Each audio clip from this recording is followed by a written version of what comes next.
listening to Tapped In, Buncombe County's half hour to empower on WRES 100.7 FM in Asheville. Listen up and get tapped into local important resources, information, and topics. Learn more about the topics of today's show at buncombecounty.org. Okay, it's time to get tapped in.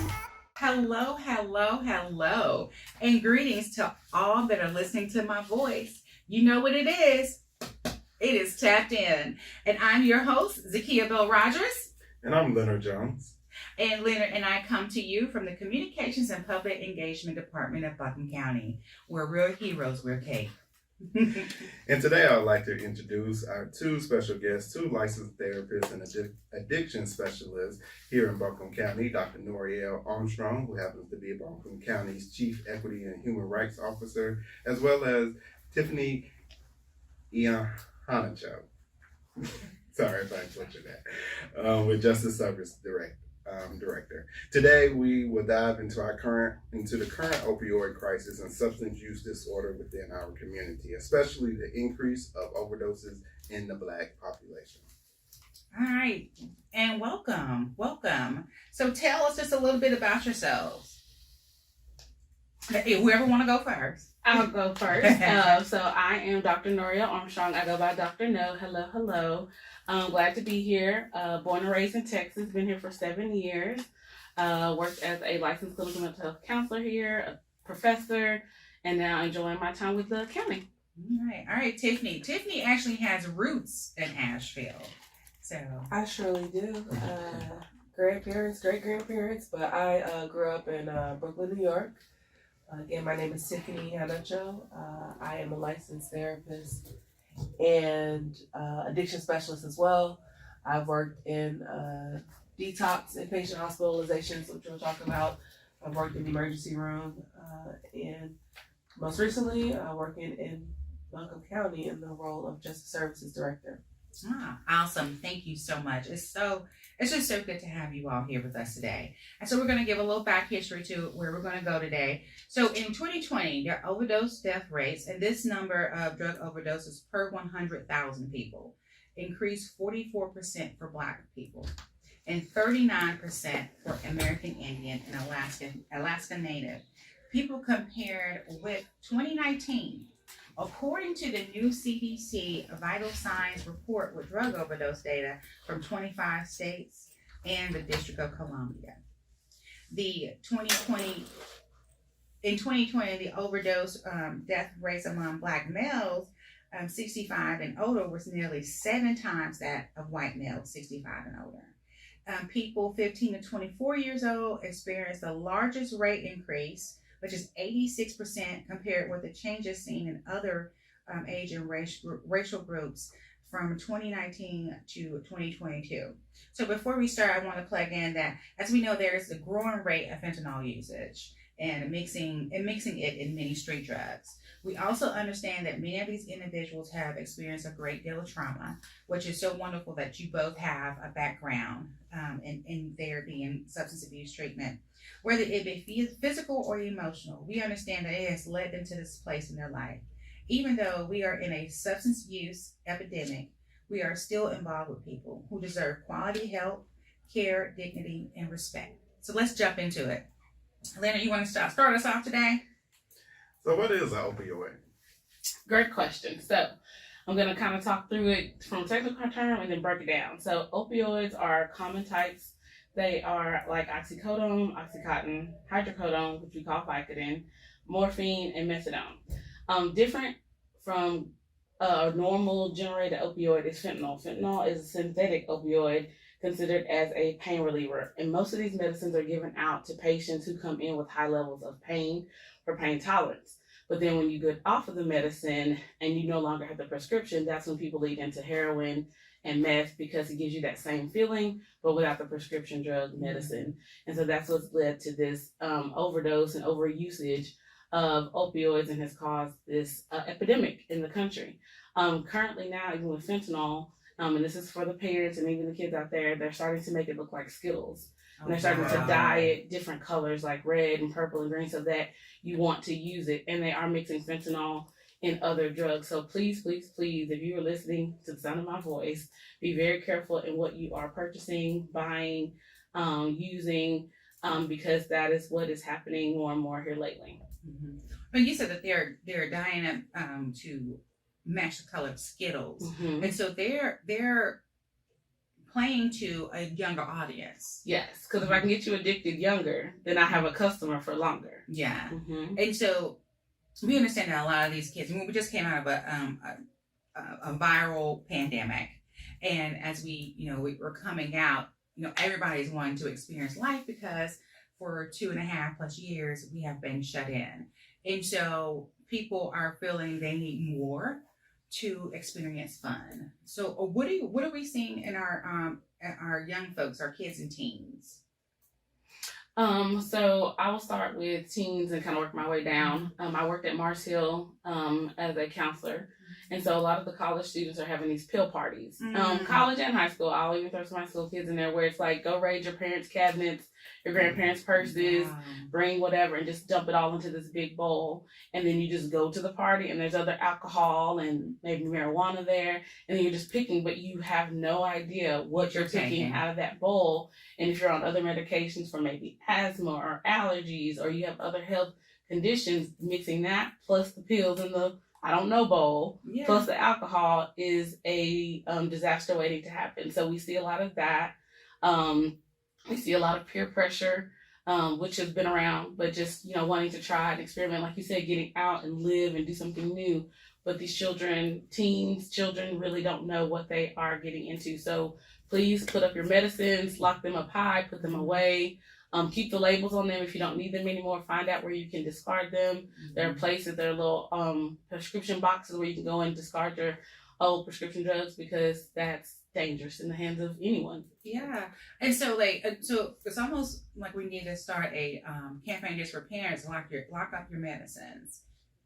Yes. Because, excuse me, and it's very scary because you're thinking you're getting some quote unquote drugs, and you might be getting heart medicine, and we all know that different type of heart medicine causes different reactions.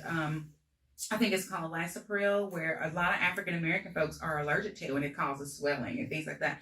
So, these kids are putting themselves in so many levels of danger. Wow. And it's always been like an experimentation, right? Mm-hmm. As adolescents, I think one thing that the art of understanding addiction, no one starts out like wanting to be addicted to medication. No one, like the aunts, the uncles, parents, children who become addicted, their first instance was drugs, was not to become an addict, right? Mm-hmm. And I'm using the word addict because that's the common language. But there are so many things that happens to the body that allows us to become addicted to medications. And some people are predisposed to addictions. Mm-hmm. And one thing that is missing, you mentioned coming out of COVID, the amount of trauma that we went through, and that intergenerationally, especially for Black people, having exposure to trauma. One thing that aligns, especially with opioids, is the same receptor in the brain.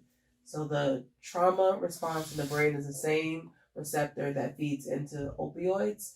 So this is a good example that someone shared to me. It's like how people become addicted. If you think of a slip and slide as a kid, mm-hmm. like if there's no water is the trauma. If you're running and you might not slide, right? Yeah. But if you're adding water, we're going to add that as the trauma, and you put an opioid on it, you're going to go sliding, right? Mm-hmm. That is like how the body responds to the opioid addiction, and that trauma is the water feeding the addiction. So because that water is fun, and so it relieves the anxiety or the pain that you're going through. It normalizes how your body wants to feel. Mm-hmm. And so with recent kind of news media and also the data showing of an increased number in the Black community, when we talk about opioids, I know it was kind of around the 2010s when it was kind of becoming kind of part of the discussion in the media. It was very heavily focused on white, and especially in the Appalachian area. What do you see as some of the drawing factors that's increasing it for the Black population right now? I think Dr. No named it. So historically, pain medications were under-prescribed in African Americans, right? We talk about that a lot, about the pain management. And so if white people were getting addicted, it was because of what was happening at the clinics when you're getting medications. When we realized how addictive those medications became, it was a national call to stop prescribing that much medication. And so they were seeking of illicit drugs like heroin. Heroin's been around for ages, right? Eons. And I think generationally, we saw the effects of heroin, and that's why people moved away from it. But with the overprescribing opiate medications, opioids became back in the market. Heroin became, crack never went away, right? Kids experimenting with drugs never went away. But how it became into the communities is through illicit drugs. And there was a whole era in like ecstasy and Molly. And so we started mixing it with fentanyl, and then it's highly addictive, right? It's very highly addictive. So the more you take, the more you want to use. And I think that's where we're seeing this trend in Black communities.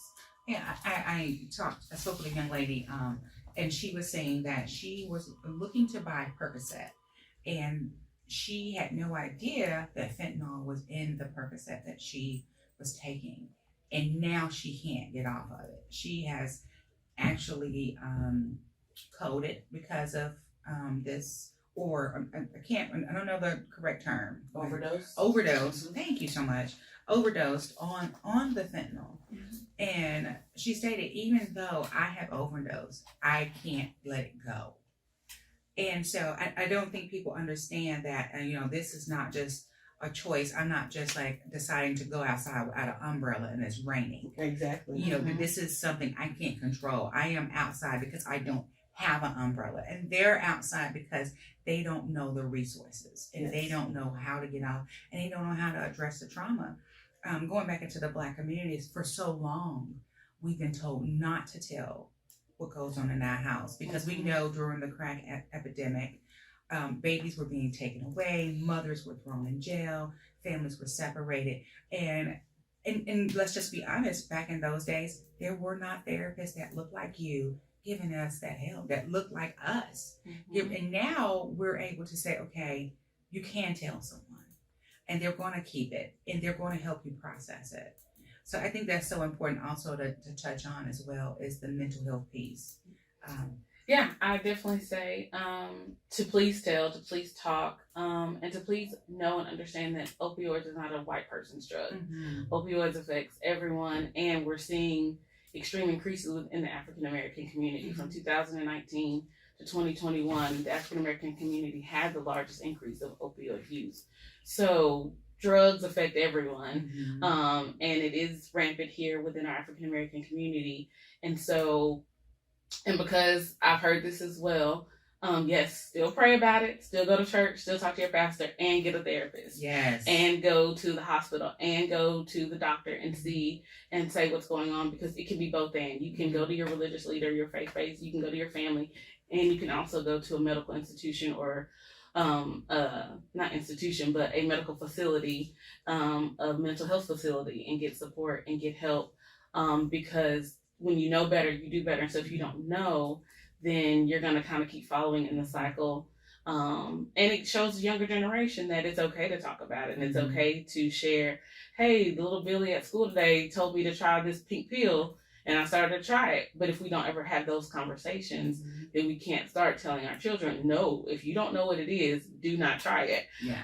Because they might be afraid to go home and tell mom and dad, because they're like, are you using, and you get chastised, or you get disciplined. So please start normalizing having that conversation and talking about it and seeking help, and getting support. There are supports out there. There are people of color out there who are doing the work.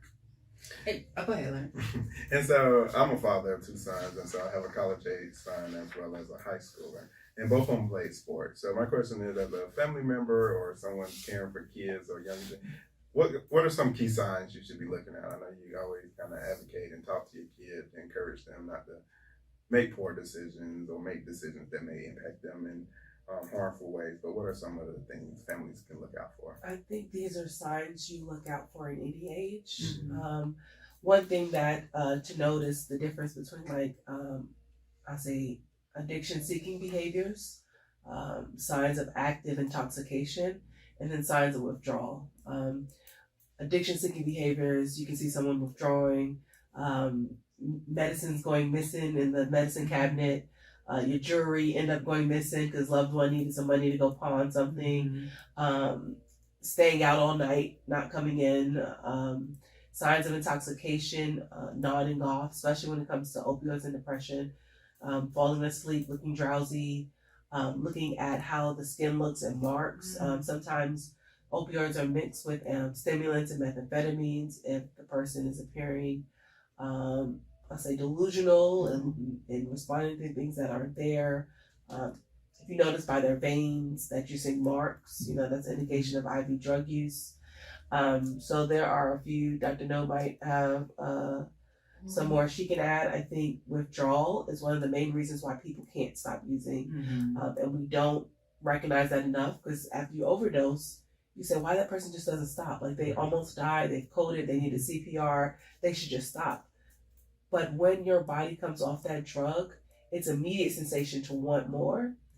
And the withdrawals is similar to a very painful flu where you're getting aches, cramps. You went from being constipated to constant runny nose, diarrhea. Like, your body's just trying to normalize without in another state. So you're experiencing a lot of pain and a lot of discomfort, a lot of nauseous and throwing up. So in order to become, and people use the term dope sick, right?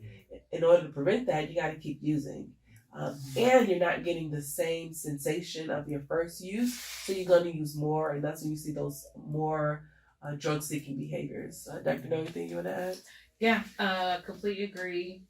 And just kind of back to those symptoms of maybe they're engaging, actively engaging or using, is if you see major changes in behavior. So if your child or loved one was maybe bright and bubbly and always outgoing and doing things and with friends, and they're like, hey, you don't talk to anybody anymore, you're kind of secluding yourself in your room, you're just kind of going dark in a sense, that could be a sign as well that they're in active use or they're seeking behaviors. So just kind of look out for those things. And again, it goes back to talking with your loved one, talking with your children. I think communication is the number one key, because so many times it gets missed just because we're not talking about it. We see the behavior, it's just like, oh, they're going through a stage, oh, they're just in a mood, they're in a funk, they're mad because I took their phone away. And it's so much more than that. So ask those questions. Ask, how are you feeling?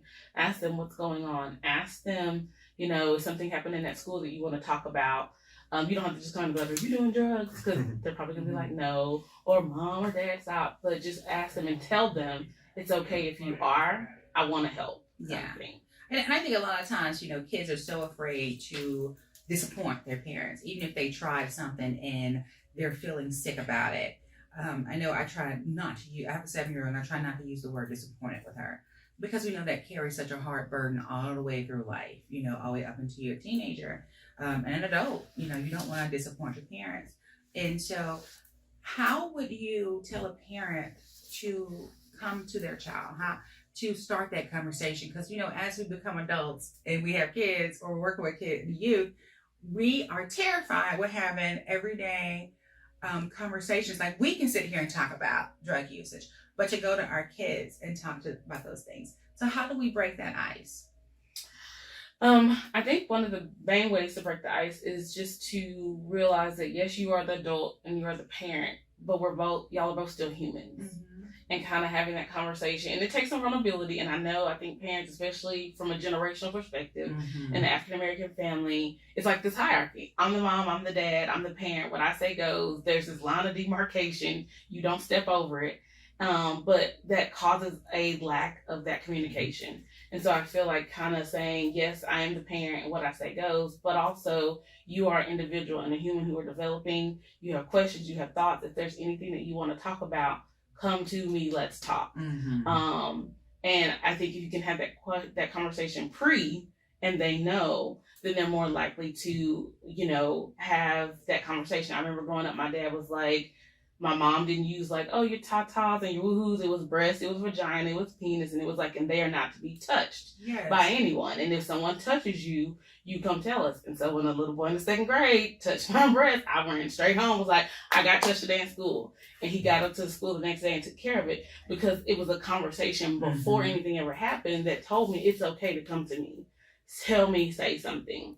So I think we got to have that pre-conversation. I also think asking questions. I think a lot of times as parents we come in, or with any of our loved ones, if it's our sister or brother, it's like, I think you're using, or I think you're doing this. Like it's coming from a place of judgment. Mm-hmm. I think these open conversation, like, hey, I've been noticing these things. I notice, like I said, a lot of it's around trauma, right? Like encouraging people to engage in treatment early on, so that when they take that opioid, it does not become a issue of I feel better when I take the opiates and I need to keep taking it. So prevention in the beginning of like having open honest conversations to handle small stuff so they don't avalanche to bigger issues is key.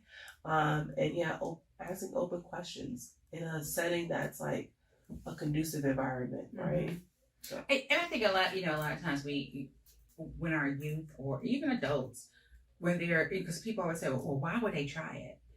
You don't think you're going to get addicted. Exactly. The one time you experiment. Exactly. And for us, I know that we're all around the same age group. We watched the crack epidemic, and I know I was terrified. Mm-hmm. And so I didn't try anything. And then I was like, I got seizures. I'm not doing nothing. Yes. I got heart disorder. I'm not doing nothing. I'm not dying. I'm not messing up my I ain't asthma. doing nothing.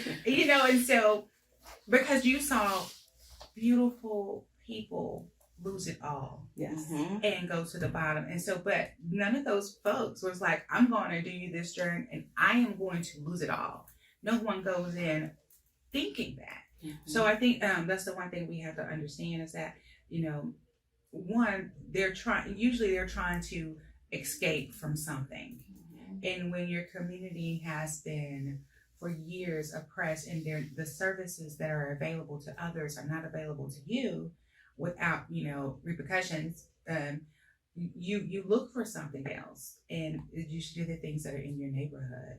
And so just kind of, so we find ourselves in this situation. What are some of the resources out there for our community? So the National Department of Health and Human Service just released a hotline. I think it's the easiest to remember and the easiest to get connected to services. It's all over the internet. It's 988.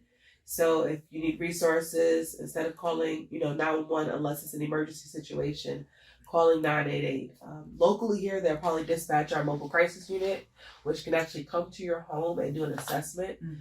They can take up to 2 hours to respond, but usually it's shorter than that. Their average time is about 30 minutes. They can meet you outside on the porch. They can go inside your home if you're comfortable. But it's, the loved one trying to get, the first access to services and see what's available to them. Yeah. Oh, sorry. I kind of zoned out there. I was like, But yeah, those, excuse me, are definitely some resources. And if push comes to shove, if it is in a crisis situation, I do want to say call 911 or get them to the nearest hospital if it's an immediate situation. But it's going to require those family members and friends and loved ones who are around sometimes to help. Tiffany and I were talking this morning about it's just as important as like if I'm having an asthma attack and you need to give me my inhaler, or for me if I'm having an allergic reaction, give me my EpiPen. Yes. It's the same thing if somebody is going into overdose, giving them the Narcan shot, or getting them to the treatment that they need to get better. And you just said something, Narcan, and we actually can you explain what Narcan is for our listeners, and then I'm going to give some information after that. I'm going to turn that over to Tiffany because she is a Narcan specialist. I don't know about specialist. But two things. We didn't talk about medication for treatment, and I will talk about them both. So Narcan is a medication that is used for overdose reversal. It can be given nasal spray or it can be given IM. So like just a quick shot in the muscles, arm or thigh. And you're going to give information about the training that's on it. But it is so important that we normalize having Narcan in our purses. I was at my local subway station and the owner was like having people overdose in his parking lot. He ended up having Narcan and he was able to reverse the overdose. What ends up happening is your opioid receptors, if you get too much too fast, you will go into respiratory failure. You will stop breathing. You stop breathing, your heart stops. And so the Narcan is available to reverse it. If you don't have, it's better to give it than not to give it. even if it's a heart attack, you don't know what it is if you see someone unconscious, but if you're actively trying to use Narcan, I think you can use up to 5. Try it. It saves lives. It saves lives. Another thing to mention, because the withdrawal is so difficult and the craving for opioids is so strong, we need to normalize medication-assisted treatment. Mm-hmm. There are 2 different types, and it will help someone live so much better without chasing that need for using addiction. It's a medication that replaces the addiction for or the cravings for opioid. It's an opioid antagonist is what it calls, so it blocks that receptor I keep talking about, so your body no longer craves it. And there's several clinics around. If you call that 988 number and you're interested in getting treatment and say, I can't live like this, trying to get on medication-assisted treatment is kind of key in the recovery process. So those are just the 2 medications I think we should normalize having in communities of color. Yes. And so if you are wanting to know more about how to use Narcan or to have Narcan in your churches, your businesses, your home, your agencies, starting June 2nd, 2023, Buncombe County will offer free community overdose reversal training through Health and Human Services on the first Friday of every month from 12 to 1 p.m. The monthly 1-hour training will include information on opioids awareness, preventing, and responding to opioid overdose. 1 free Narcan kit while supplies last, linkage to community services for securing medication at home, substance use support, and referrals to medication-assisted treatment, or MAT, harm reduction, and introduction to post-overdose response team, or called PORT. So where will this training be held? At 40 Cox in Asheville, in the conference room in the at the main entrance. Parking is free. So we must educate our community so that we know how to help our folks. Leonard, you have anything you want to touch on? And then I also just want to highlight that Buncombe County will receive over $16 million over a period of 18 years to help with the opioid litigation settlement. And so, community want to know more about that. You always can go out to engagebuncombecounty.org and find more information about the opioid settlement funds and how we are collectively trying to solve this problem in our community. So I encourage community to go out. Again, that's engagebuncombecounty.org, and you can find out more about the opioid settlement funds and the projects they're working on. Mm-hmm. And I wish we had more time, and we only have 30 minutes for the show. And I'm so sorry, we're at 3 minutes left. So I want each of you to give us what you want the audience to know. We're going to have you back because this is such an amazing topic, and we have to educate our folks in our community. So Tiffany, I'm going to start with you. What is something you want to leave with our audience or inspire or encourage our audience to do?